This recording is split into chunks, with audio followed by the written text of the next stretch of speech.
నేను దాదాపు 5వ తేదీ 5వ తేదీ మిడ్ నైట్ మర్డర్ జరిగిన తర్వాత నేను రిమ్స్కి వెళ్ళి చూశాను. ఆయన చూసిన తర్వాత ఒక మానవత్వంతో నాకు కూడా ఎంత బాధ ఉంటుందో సగటు మానవునిగా నాకు అంతకన్నా ఎక్కువ బాధ ఉంది. ఎందుకంటే అతను మంచి వ్యక్తి, చనిపోయిన దస్తగిరి. నేను ఎక్కడ కూడా 5వ తేదీ నుంచి 17వ తేదీ వరకు కడపలో ఉండా. నేను ఎప్పుడు కూడా ఎవరితో నేను అట్లా ఉంటే 8వ తేదీ కోర్టులో ఉండా, ధర్నాలో ఉండా, ఆంధ్రజ్యోతి ఆఫీస్ కాడ ధర్నాలో ఉండా, తర్వాత ప్రెస్ మీట్లో ఉండా, పెళ్ళిళ్ళకు అటెండ్ అయినా. అట్లా ఉండేవాడిని అయితే ఏమన్నా నేను ఇప్పుడు చేసేవాడిని ఏంటే నేను ఖచ్చితంగా ఊరు వదిలిపెట్టి వెళ్ళిపోయింది. నేను దాదాపు ఆదివారం పొద్దున్నే హైదరాబాద్ నుంచి 5 రోజులు ఉన్నా. నేను దాదాపు 2 నెలలుగా హైదరాబాద్లో వ్యాపారం చేసుకుంటా ఉన్నా. పాకా సురేష్ గారు మేయర్ అయిన తర్వాత 100 రోజుల ప్రోగ్రాం ప్రతిరోజు గడప గడపకు గుడ్ మార్నింగ్ కడప అని చెప్పేసి ఆయనతో పాటు నేను కూడా ప్రతి అభివృద్ధి కార్యక్రమంలో పాలు పంచుకోవాలని చెప్పి నేను కడపకు రావడం జరిగింది తప్ప ఎక్కడ కూడా అటువంటి వాళ్ళని ఎవరిని కూడా నేను, ఎందుకంటే మీరందరూ కూడా చూస్తూ ఉంటారు, నేను అటువంటి వాళ్ళతో ఎవరితో తిరిగేవాడిని కాదు, అటువంటి వాళ్ళని ప్రోత్సహించేవాడిని అంతకన్నా కాదు.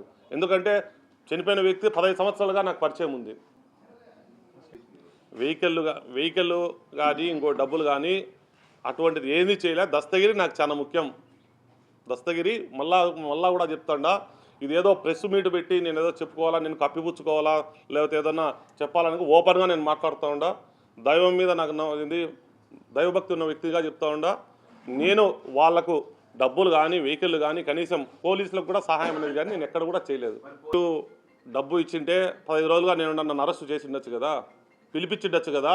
ఒక డిప్యూటీ మేయర్గా నేను కడపలో పనిచేసిన, నన్ను పిలిచొచ్చు కదా, నోటీస్ ఇవ్వచ్చు కదా. మా ఇంటికాడికి ఎవరన్నా వచ్చినారా?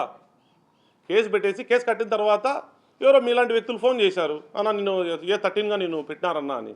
నన్ను A13గా పెట్టేది ఏందనేసి న్యాయస్థానంగా నేను చేయాల్సినటువంటి పని ఏమైంది? ఏమన్నా మీలాంటి మిత్రులను అడిగినప్పుడు న్యాయస్థానాన్ని ఆశ్రయించు, నువ్వు ముందు ఫస్ట్ క్యాష్ కేసుకో, నీకు సంబంధం లేదు కదా, నువ్వే అసలు నీకు ఎక్కడ సంబంధం ఉంది, క్యాష్ కేసుకోమన్నారు. క్యాష్ రాలేదు. తర్వాత యాంటిసిపేటర్ బెయిల్కి వేసాను. బెయిల్ వేసిన తర్వాత 4వ తేదీ ఉంది. 4వ తేదీ నుంచి 8వ తేదీకి వాయిదా ఇచ్చారు, రాలేదు. నేరుగా నేను ఎస్పీ గారి దగ్గర నన్నేం పట్టుకోలేదే పోలీసులు, నేనే నేరుగా వచ్చి సరెండర్ అయినా ఎస్పీ గారి దగ్గర. ఎందుకంటే నాకు న్యాయం మీద నమ్మకం ఉంది. న్యాయస్థానంలో నా పోరాటం నేను చేసుకుంటాను. ఒకటేనా, అతను మీడియేటరు, అతను ఎవరి పేపర్లు ఉన్నాయో నా పేపర్లు ఉన్నాయని పోలీసులు ఎక్కడ చెప్పలే. నా పేపర్లు లేవు కూడా. ఒకవేళ ఉన్నాయని అనుకున్నా కూడా నా ఆర్థిక పరిస్థితి అవసరం కోసం నేను అమ్ముకోవచ్చు, దాంట్లో తప్పేంటి? నాకు అతనికి వ్యాపారం ఉంటే ఉంటుంది, ఏమి ఉంటే ఏమి నేను భయపడాల్సిన పని ఏంటి? వ్యాపారం ఉంటే చెప్తా, కరెక్టేనా, నాకు ఆయనకి వ్యాపార లావాదేవీలు ఉన్నాయి, నేను వ్యాపారం చేయకూడదా? నేనేమి కడప వాసిని కాదా? నా జీవితంలో అత్యంత కష్టమైనటువంటి పరిస్థితి ఇది. ఎందుకంటే చేసింటే నేను కూడా చేసిన, ఇప్పుడు ధర్నాల్లో పాల్గొన్నా, నా పేరు వచ్చింది, నేనేం భయపడలేదే. చెయ్యని హత్యకు నేను ఎందుకు పడాలా మాట? నాకు ఇద్దరు ఆడపిల్లలు, నాకేమవసరం ఉంది? నేను కష్టపడి, నాకు దేవుడు ఒక మంచి స్థితి ఇచ్చినాడు, ఒక పర్సనాలిటీ ఇచ్చినాడు, దేవుడు ఒక అందరికీ ఉన్నటువంటి ఒక పదవి నాకు ఇచ్చినాడు. నేను మరి కష్టపడి సంపాదించుకోవాలి. కానీ ఎవరినో హత్య చేస్తే నేరస్తునేత నేను ఏ విధంగా సంపాదించుకుంటా? జైలుకు పోతే సంపాదించుకుంటారా? కడపలో అటువంటిది ఏమైనా చెల్లుతుందా? కడప నగరంలో ఏమైనా జరుగుతాయా?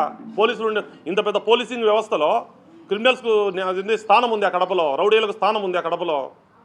దయచేసి అన్నా మళ్ళా రిక్వెస్ట్ చేస్తా ఉండా, ఒక మంచి మనసుతో మీరు ఆశీర్వదించండి. ఎందుకంటే చేసింటే నేనేం భయపడను, నేను చేయలేదు, నాకు సంబంధం లేదు ఈ విషయం.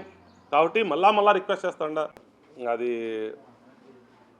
వాళ్ళ కొడుకే స్టేట్మెంట్ క్లియర్గా ఇచ్చినాడు, పోలీసులు క్లియర్గా స్టేట్మెంట్ ఇచ్చినాడు. తర్వాత పోలీసుల దగ్గర క్లియర్గా ఎవిడెన్స్ ఉంది, అన్నీ ఉన్నాయి. అటువంటిది ఎందుకంటే వాళ్ళ కొడుకు ఎస్పీ గారి దగ్గరికి వెళ్ళినప్పుడు కూడా ఎస్పీ గారు క్లియర్గా ఆ పిల్లోని ఏం చేశారనేది కూడా మీకు తెలుసు. ఎందుకంటే ఆ పిల్లని ద్వారానే అక్కడ తప్పు జరిగింది, వాళ్ళ మధ్య గొడవ జరిగింది. వాళ్ళకి మళ్ళీ ఆ పిల్లోడు స్థానం ఇచ్చినాడు. మళ్ళీ 5వ తేదీ తాగినా గుర్తొచ్చింది, పోయినారు, గొడవ పడుకున్నారు. అవన్నీ మీకు తెలుసు, పోలీసులకు కూడా తెలుసు. కానీ అది నేను మాట్లాడకూడదు కాబట్టి ఈరోజు నేను ఏమంటారు కండిషన్ బెయిల్లో ఉన్నా కాబట్టి మళ్ళీ కూడా ప్రెస్ మీట్ పెడతా. ఎందుకంటే నాకేం రాజకీయాల్లో డెవలప్ కావాలా, ఇంకోటి కావాలా నాకేం ఆశ లేదు. నాకు దేవుడు స్థితి ఇచ్చాడు, నేను కష్టపడి బతకగల నాకు కెపాసిటీ ఉంది. అన్యాయంగా పెట్టినప్పుడు నేను వాళ్ళ గురించి కూడా మాట్లాడాలి. కానీ ఈరోజు ఇంకా న్యాయస్థానంలో అది నాకు ఇచ్చినటువంటి కండిషన్ బెయిల్లో ఉంది కాబట్టి ఇంకా నేను పాలు పంచుకోవడంలా ఆ విషయాలన్నీ కూడా మీకు చెప్తా.